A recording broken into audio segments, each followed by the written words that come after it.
This is your ultimate work from home guide. Whether you're a beginner, a not so beginner but still finding your way, or a career shifter, then this video is for you. Most people think that applying online is enough for them to get hired. It is not. After screening and hiring several applicants in the BPO and remote workspace, I can tell you now, there is a strategy or a system behind every successful job application, which is why in this new work from home video series I have on my channel, I will discuss with you the steps for you to finally land a work from home or remote job. Just in case you're new here on my channel, let me quickly reintroduce myself. My name is Rhea and I've been working from home way before the pandemic. I was fresh out of my corporate job in 2016 as a lead trainer in one of the BPO companies here in Cebu in the Philippines. Now sit back and relax because this is going to be quite a longer video with 7 sections, which I will also put in the description below as timestamps and chapters in case you want to review this video after watching this for the first time. These are the 7 sections that we will tackle today. Section 1, understanding remote work. Section 2, legit remote job sites that hire Filipinos. Section 3, how to match your skills to remote jobs.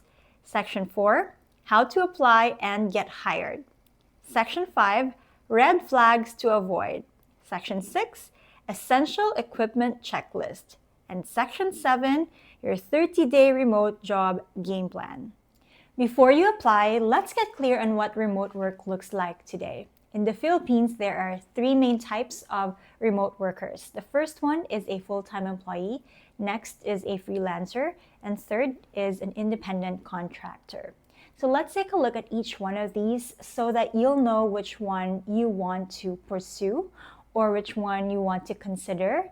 It depends on how you see your lifestyle to be when you start working remotely. A full-time employee is employed by one company or employer, complete with a full salary plus benefits.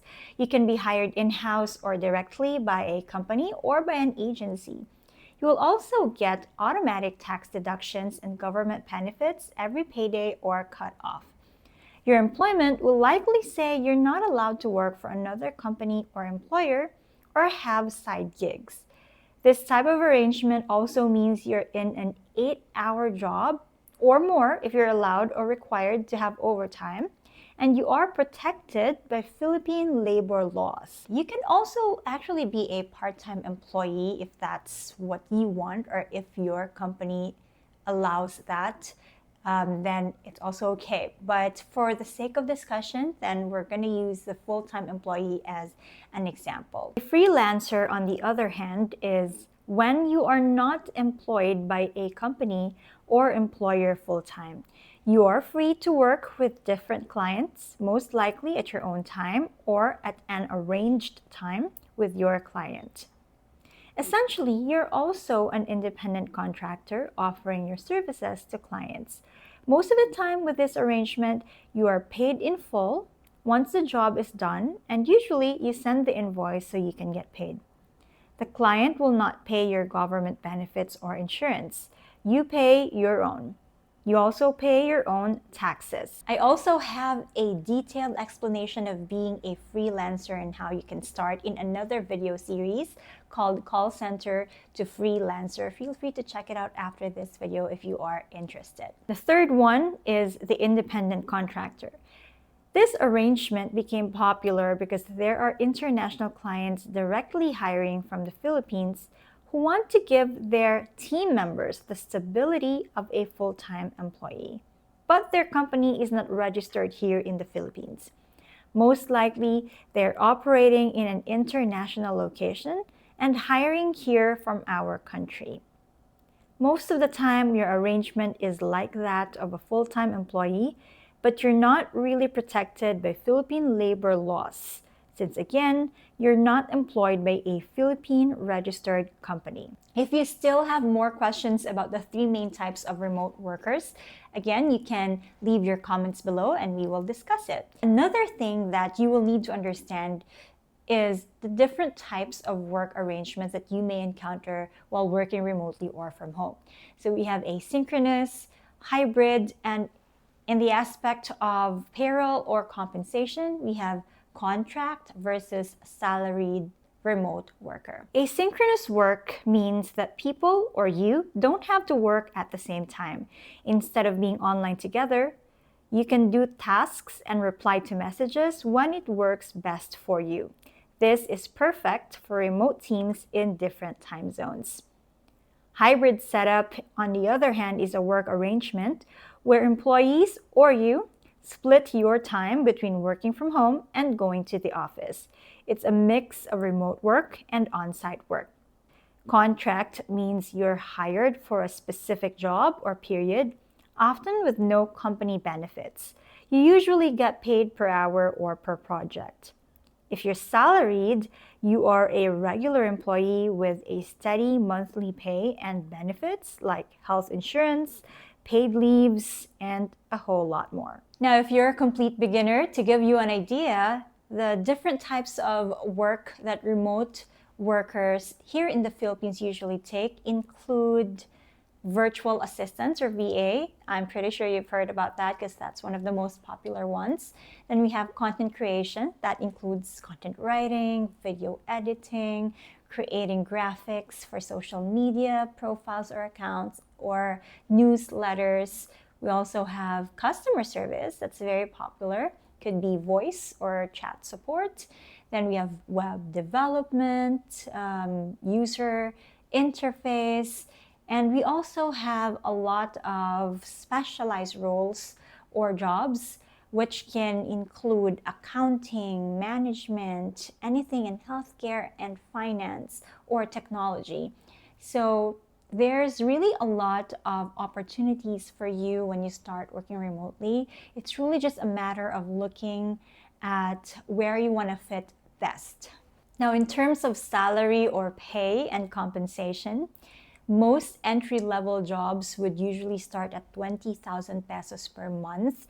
Whether that's small or big for you can be subjective because it depends where you are in life right now. And it can also be as high or as big as 100,000 pesos or more for the more specialized jobs coming from international clients or companies. Now, I'd like to tell you that you may hear or watch some influencers telling you that remote work or work from home jobs would entitle you to bigger salaries or six-digit salary. It is possible, but how and when you're going to reach that stage is going to be a story for another day.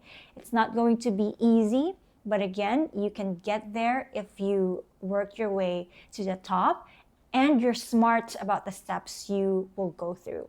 Welcome to section 2 of this video, legit job platforms or job sites where you can find real jobs. Now, I'd like to warn you though that these are legit job platforms or job sites, but that doesn't mean that all the jobs are legit. In terms of managing or moderating the jobs that are posted on these platforms, we do not have control over that and would like to leave that to their founders or the creators of these platforms, that hopefully they will have better filtering system so that we can only get the most legit and best jobs that are fit for us. Now, regardless though, these job platforms are still helpful, especially when you're still a beginner. I'm going to run through the ones that are the most common and most popular, but also I'm not able to go through each one of them here in detail because it's going to be a long video. So I have prepared a separate video for the comparison of these different job platforms, which will be in the next 3 days. So just watch out for it. If you're a beginner, you can start with onlinejobs.ph, or you can use Caliber. You can use the filter remote work or remote. Then we have the popular job platform, which is JobStreet. Again, you can filter jobs using work from home keyword or remote work as the keyword. Similar to JobStreet, we also have Indeed and you can use the same filter and create an account there as well. Now, if you are freelancing, you can start with Upwork. You can start with freelancer.ph. We have Fiverr for the more creative types of jobs, and we have TrueLancer. For skilled professionals or tech jobs, you can start with We Work Remotely, Remote OK, or Flex Jobs. And believe it or not, you can also find remote work or work from home jobs from social media. You can find one in Reddit, in Facebook groups, Instagram, or LinkedIn. Now here's my tip. Set up job alerts for these different job platforms and dedicate at least 15, 20, or 30 minutes a day just to browse and save jobs or roles. And then if you've set up the job alerts, those will be sent to your email address, and you can quickly sort through the different roles that you like and then apply from there. While you are job hunting in these job platforms, you will encounter a mix of different hiring managers or recruiters. They can be direct clients, meaning these are really the leaders or the management of the company. And you can also encounter agencies or headhunters. So these are like the middleman. They will process the job application and then they will work with the client to help you find a role or get you a job. So it's not direct compared to the first one that I mentioned. Which one is better, agency or direct client? It's going to be up to you at the end of the day. There are pros and cons to both. I personally will work with a direct client. It's my personal preference, but I will not reject an agency or a headhunter just because that's also a great opportunity, especially when you're starting. You have someone who will work on the entire job application process with you. So the sky's the limit. Potential clients are everywhere. But when you're a beginner, you usually start with this popular and most common job platforms. They're not at all bad. There are pros and cons, but I'm pretty sure you'll find something that you're looking for as a beginner or someone who's still testing the waters. And when you already have experience and you have established a stronger network, then you might find the best job for you through direct referrals or even through building your personal brand, like what I have done here on my YouTube channel. The good thing is you don't have to reinvent yourself or start from scratch completely, because you only need to match your current skills to the job that you are looking for. Now, if you are a newbie or a fresh graduate, no experience, I'm going to tell you as early as now that the competition is strong, especially for remote work. But it is not impossible for you to get a remote or work from home job. You just need to know how to start and where to start, which is what we're talking about right now. Now, if you're fresh from school or if you're a career shifter, focus on what you've studied and what your previous role is. You have to play on your strengths and your skills. So if you are a newbie or a fresh grad, what have you studied in school? If you're a career shifter, focus on what you already know what to do. Your skills are transferable. You have to let your future employer know what you're good at. Sell yourself out there, but don't lie or don't overpromise. Just make sure that you're telling the truth, because if not, then it's really hard to fake it when you don't really know exactly what you're doing. Eventually, it's gonna show. Here are some examples of the common jobs that you might want to take depending on your current or your previous role. So if currently you are a customer service representative from a call center, you can be a virtual assistant, live chat support, or email support. If you're a QA specialist, you can be a content reviewer, a moderator, or a process analyst. If you're a trainer, you can do online onboarding or e-learning assistance. You can be an online trainer or a tutor. Now, if you are a team leader operations manager, you can be a remote project manager or team leader, or any role in operations. I wouldn't be able to mention every role there is, so if you're curious what type of career path you might want to take in the remote world, comment below what your current role is, and let's see where this journey will take you. I will reply with what I think is the best career path for you. Section 4, how to apply and get hired. Here's where most people fail. Not because they're not good enough, but because they're not showing that they're good enough. So here are the mistakes you need to avoid during your remote work job application. Mistake number 1, using the same cover letter or resume for every type of job. Now, real talk, stop being lazy. You have to customize your cover letter or your resume depending on the role or the job you are applying for. Look at the job description. What is the company or the role requiring? Does it require you to be the best customer service specialist? Does it require you to be the best in video editing or creative writing? And then tailor your CV and your resume to that. If you're asked to submit a cover letter, then be sure that you do. If you're asked to submit a video introduction, then make sure you submit that too.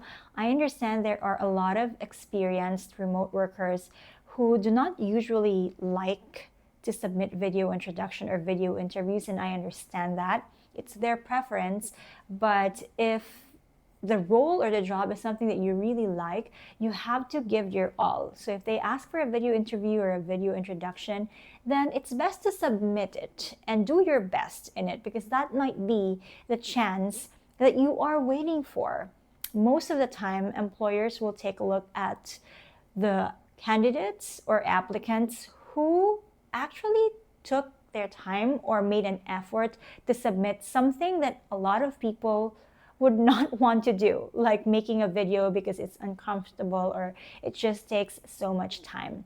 But then again, that's on you if you want to do it or not, right? But what I'm telling you now, it's just going to increase your chances of getting hired. So why not do it? Now take note, this doesn't even have to be super time consuming or super exhausting. You can start with a template, yes, and then you can edit or tweak or adjust the sentences or the statements depending on the job or the role or what it is requiring you to do. And then having the base template, you can then create a lot of different cover letters or resumes from that. So you don't have to completely start from scratch. Mistake number 2, not showing proof of skills. In the world of remote work, here is where your portfolio will come in, which is very important. It is a compilation of the things you've done, the projects you've completed, your milestones, and your accomplishments that usually clients will look at to say that you are a good fit for the job. Now, if you are a student, a fresh graduate, a career shifter who does not have a project base or a history of the things that you've accomplished, then sit down, because you and I have some talking to do. You have to start listing down the things that you've actually done. May it be in your current work or whatever subject you took last semester. If you are a student, you can create simple portfolio using Canva for starters. We have Notion. It's also free, but has a little bit of a learning curve, or the good old simple Google Workspace using Google Docs, slides, or even Microsoft Word or PowerPoint. Just make sure that you have an inventory of your accomplishments, because that's what will speak for the work that you are doing. Now, don't worry, because if you're in the middle of your job application, there will be a video about the 3 different tools that I've mentioned earlier, and we will create our portfolio together. I'm going to give you some samples using Canva, Notion, and Google Workspace. Those are all going to be simple and easy to start for you, and then that will help you kickstart your job application process. Now, in the meantime, use your free time to do something productive, like a small project, small task, and you can even do mock tasks or a pretend type of task, like how would you tackle that kind of scenario or situation. But make sure to label that it is a mock task or a sample task, just so you can show your skills to your potential employer. For example, if you want to work as a content writer or content specialist, you can create a blog and write about topics that matter or write about topics that you are interested in. You can showcase your writing skills. And then if you want to be a social media specialist, you can showcase a social media account you've been working on or create content using Canva for a local business. If you can't find anything like that, then feel free to create your own Facebook or Instagram page and start posting. Again, even if you're starting from scratch, you can create even just a simple 3-page PDF of all your sample tasks and previous projects. And most importantly, remember to include testimonials from people you've worked with before. And if you don't have any, it is really okay to ask for it. And just tell them that you need them to at least vouch for them for your future job or your future role. And I'm sure if you have a good working relationship with that person, you will be given a good testimonial. Mistake number 3 is having an empty and unoptimized profile. The remote work landscape is a battlefield. You have to do your best to stand out and show yourself out there. And you can't do that if your online job platform is empty and not optimized for job application. And when I say not optimized, that means it's incomplete, you don't have a photo, or you haven't put your experience, your skills, your portfolio. That will not stand among a sea of competitors in the remote work. So you have to sit down, take some time to fill out the entire pages of the online job platform, wherever you want to sign up. Not only that, that also includes your social media platforms, because yes, employers actually look at social media platforms, starting with LinkedIn. Although it is like a job networking platform, it's also very much social. So if you want to optimize that, then you have to start now. I do have a video about optimizing LinkedIn profiles. I can link it up there so you can check it out if you're curious after this video. Section 5, red flags you need to avoid during job application. Now, this is when we need to be careful because we don't want our time, resources, and effort to be wasted. After applying for so many months, knowing that you've been scammed is not encouraging at all.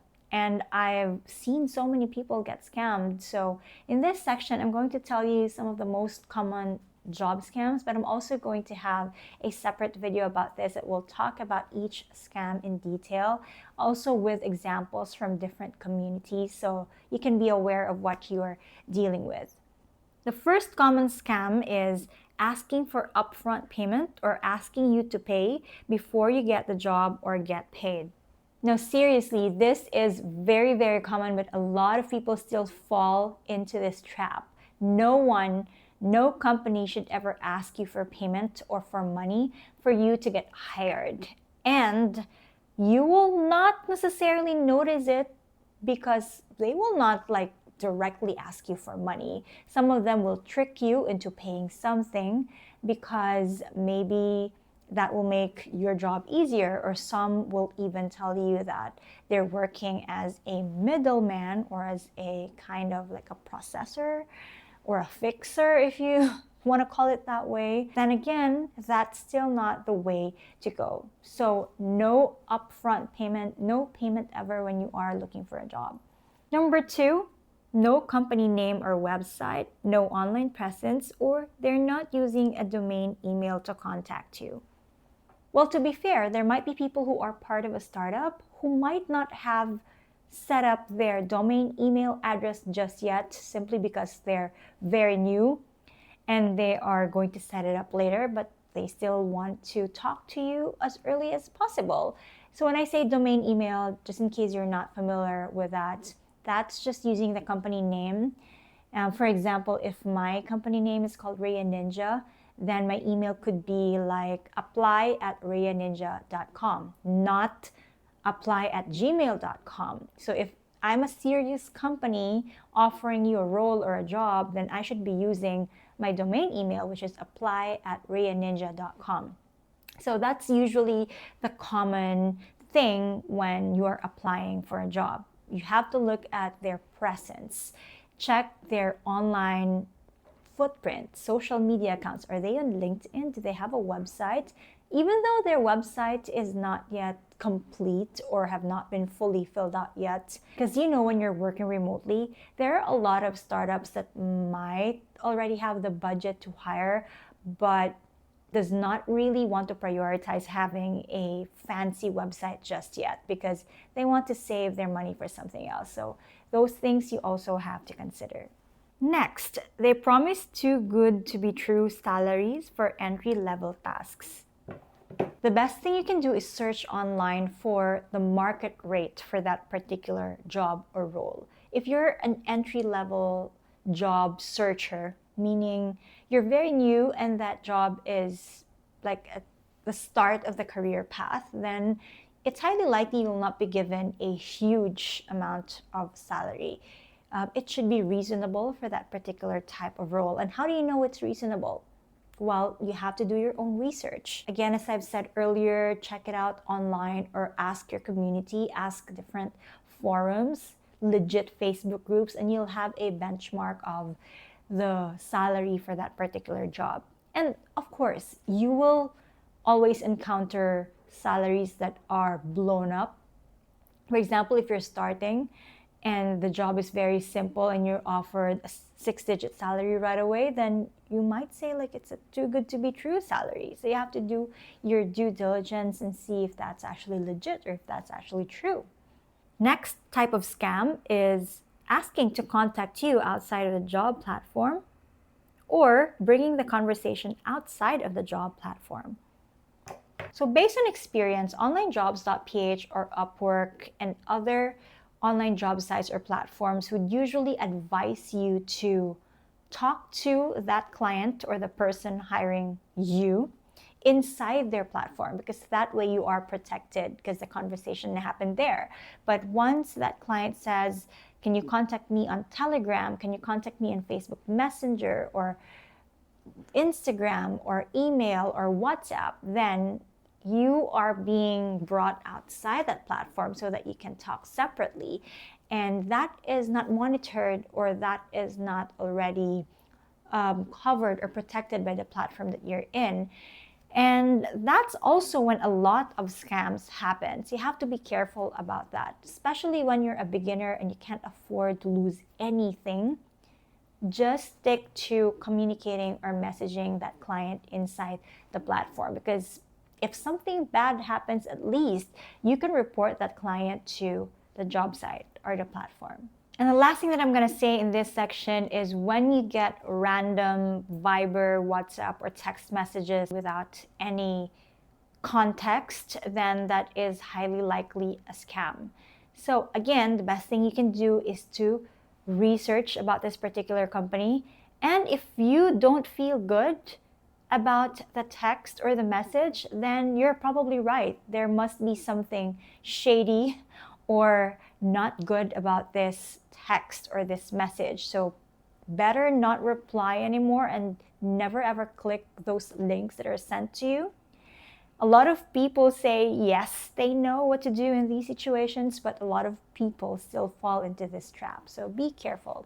Now, I know that this section is not enough, but again, I will have a separate video which you'll have to check out once we're done with this ultimate work from home guide. We're in section 6 of this work from home guide, and that is going to be your work from home setup.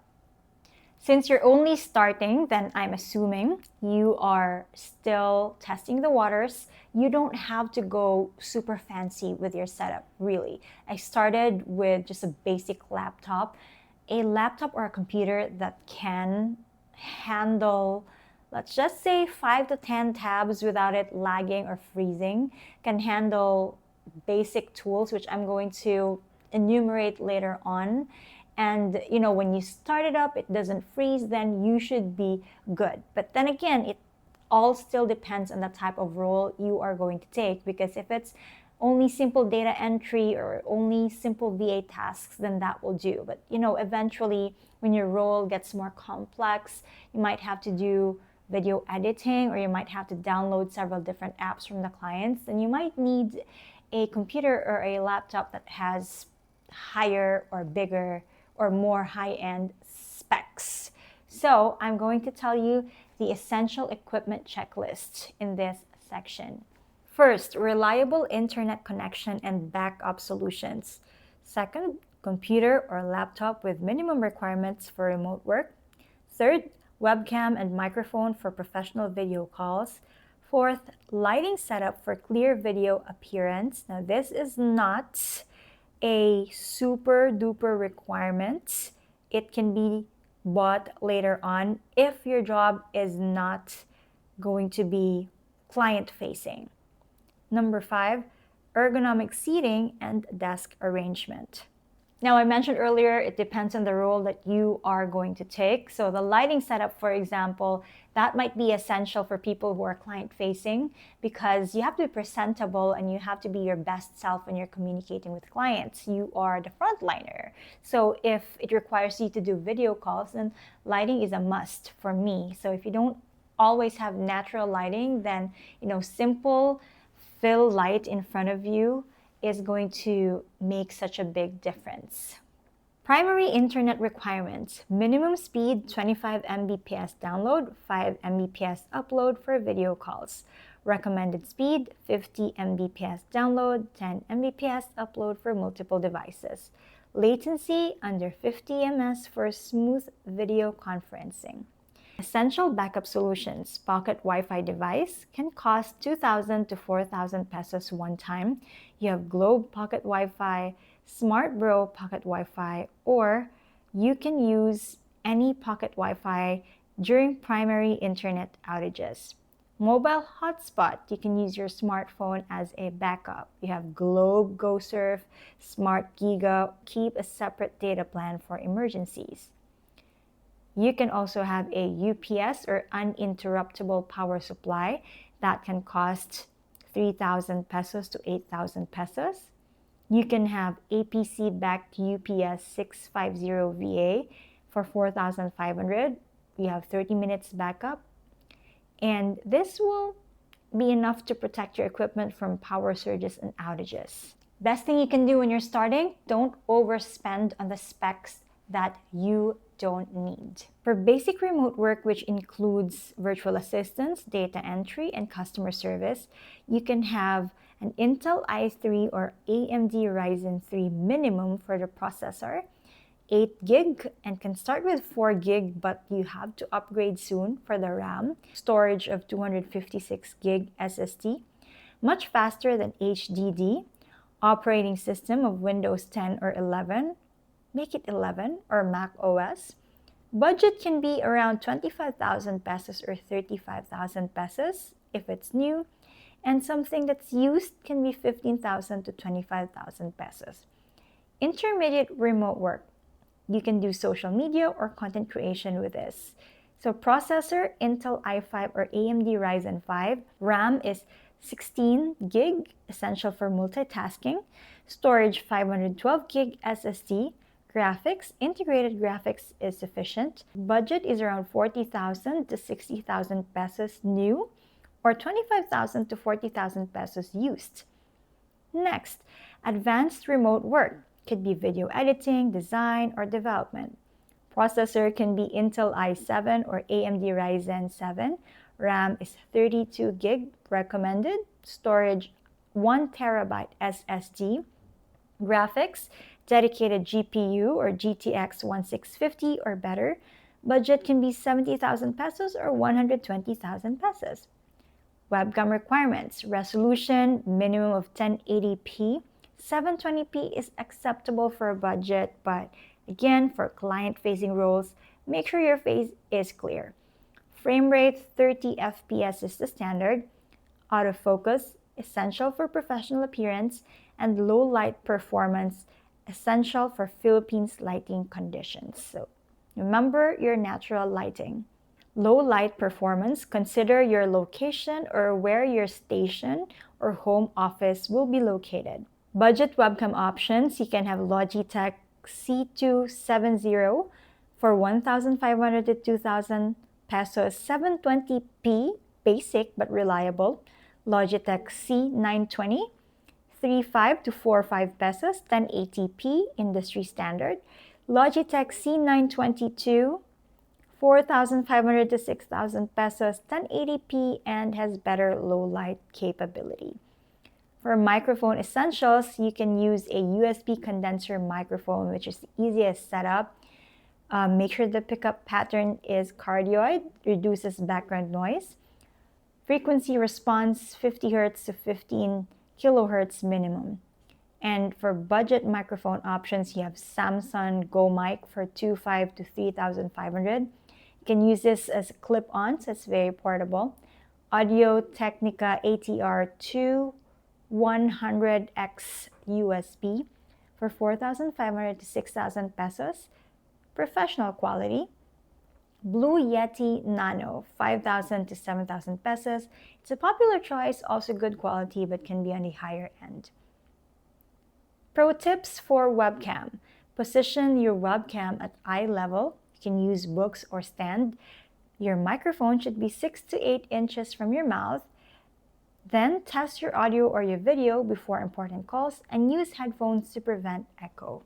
Now for natural lighting, of course, it is free. The best position is facing a window during daytime.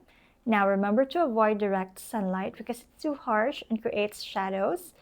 Time is around 10 a.m. to 2 p.m. for most consistent light, and if needed for evening calls or cloudy days, just need to have a backup of artificial lighting. So for budget artificial lighting, we have a ring light of 800 to 2,500, adjustable brightness, and even lighting. You can have a 10-inch ring light for 800 to 1,200, or 18-inch ring light for 1,500 to 2,500. Or you can have a LED panel light for 1,200 to 3,000 pesos for more professional artificial lighting. For your keyboard, if you're not using your computer keyboard, you can use a basic membrane keyboard, which is affordable, quiet, easy to find in Lazada or Shopee, or a wireless keyboard, less cable clutter, but you have to check the battery life. Mechanical keyboard, which is durable, better typing feel, noisier, but great for long hours. Here are some keyboard options depending on your budget. Basic membrane keyboard around 300 to 700 pesos. You can start with A4 Tech KRS83 or Logitech K120. Wireless keyboard around 600 to 1,200. Logitech MK220, which is a combo with mouse. Rapu 8000S combo Bluetooth plus wireless. And you have mechanical keyboard around 1,500 to 4,000 pesos. You have Red Dragon Kumara K552, compact, affordable mechanical keyboard. And you have Rack Lamang Pro Max, which is customizable and hot swappable. For mouse, you have the basic optical mouse, simple, plug and play, and best for tight budgets. And you have wireless mouse, portable, cleaner setup, AA battery or rechargeable. Ergonomic mouse, which helps reduce wrist strain for long workdays. For options, you have the basic optical mouse around 200 to 500 pesos. You have A4 Tech OP720, Logitech M90, wireless mouse around 400 to 1,000 pesos. We have Logitech M170 or Rapu M10 Plus. Ergonomic mouse around 1,200 to 3,000 pesos. You have Logitech M330 Silent Plus for quiet clicks, or Anchor or Logitech Ergonomic Vertical Mouse. Now for headset, You have the basic wired headset with mic, which is affordable, works well for Zoom or Teams calls. USB headset with noise canceling mic for better audio clarity and recommended for frequent meetings. You have wireless Bluetooth headset for more freedom of movement, but you have to check for lag in calls. For headset options, you have basic wired headset with mic around 400 to 800 pesos. You have A4 Tech HS19 or Fantech Flash. For the USB headset with noise cancelling, around 1,200 to 2,500 pesos. You have Logitech H390 USB headset or Red Dragon H510 Zeus X or Luth H888. For wireless or Bluetooth headset around 2,000 to 4,000 pesos, you have Logitech Zone 300 Ultra Lightweight or Anchor Soundcore Life Q20i. Good for noise cancellation, and this one's popular on Shopee.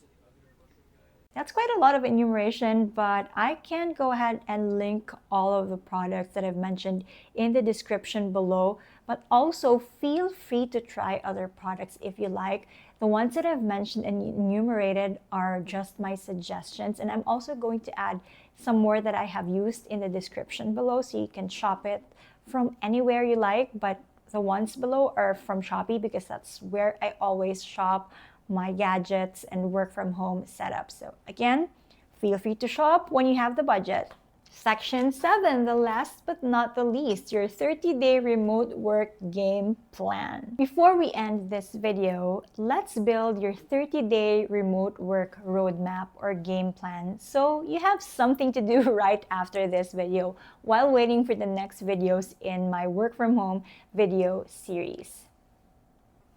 So for week 1, create or update your resume, and then polish your online profile like LinkedIn or the job site of your choice. May it be onlinejobs.ph, Upwork, Indeed, or JobStreet. It's up to you. Now, after that, you build a portfolio that I mentioned earlier. It can be on Canva, on Notion, or Google Workspace. Now, week 2, start applying to at least 5 to 10 roles daily. Keep a tracker of where you applied. I personally use just a simple Google spreadsheet to track everything just so I don't forget where I have applied, and it's also easy to get back to the recruiter or the headhunter. Week number 3, practice common interview questions and record yourself answering. Week number 4, send follow-ups. You can already accept your first client or role if you already have an offer, and celebrate your small wins. Remember that it's not about being perfect, it's about being consistent. If you want to learn more work from home or remote work tips, then make sure to check out this video right here, or check out the description box below for all the videos that I will link, and watch out for the next series of videos that I will publish in my YouTube channel. Share this video to anyone who can benefit, and comment below what is the hardest part of job hunting online. I'll see you in the comments. I will reply to each and every one of you. And this has been your Work from Home Ultimate Guide. See you on the next one.